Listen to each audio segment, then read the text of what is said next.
Assalamu alaikum. This is not a test. This is real life. In the time that I've been away, I've met some people who really reminded me of what I got into this business for, and it's humbling.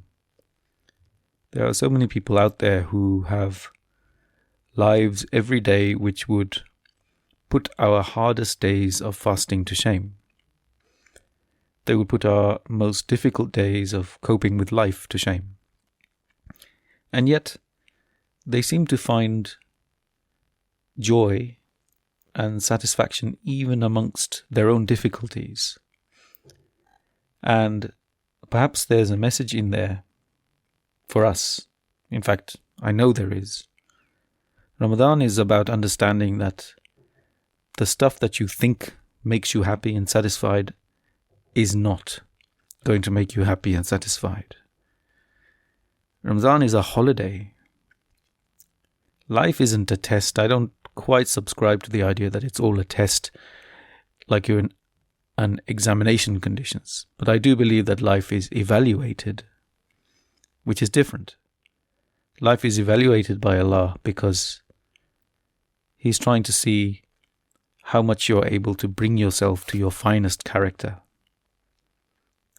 And in Ramadan, when you strip away the yearnings you have for the material, when you face a bit of difficulty with some hunger or thirst, when your patience might be tested a little bit, but also that is the time when you get to really feel and connect with what it is to be human on this earth right now, and what it's like to go through some difficulty knowing that there will be rescue and relief at the end of it tonight when you eat. And you'll be able to really connect with Allah if you pray Tarawih and stand and just feel the presence of Allah. Just listen out to the Imam's voice and take some slow breaths.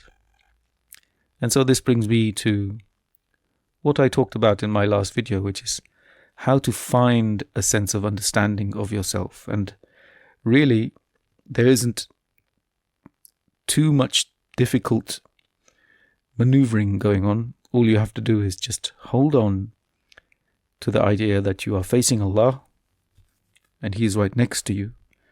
And especially in Salah, just take some slow breaths and just pay attention to the voice of the Imam, or just to the act of praying the surahs that you're praying.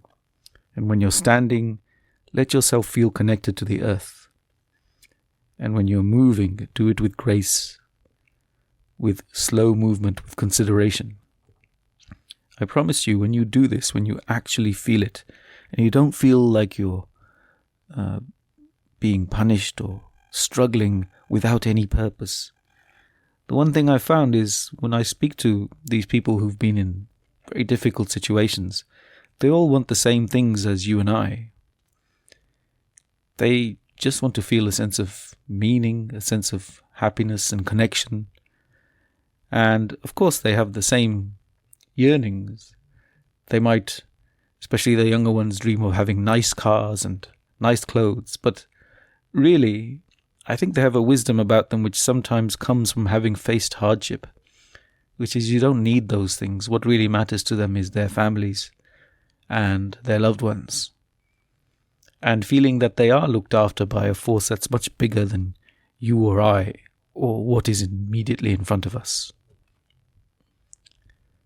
So keep that in mind, and we'll talk more tomorrow about how to understand yourself. And I will be putting out these little videos, ideally 2 or 3 times a day, just as little islands of rest and recreation and consideration. Consider them to be little breaks and work with me. And inshallah, as we get through this Ramadan, you'll find it really helps to sort of contextualize your process of going through Ramadan and really making the most of it as far as your personal development is concerned. Ramadan Mubarak.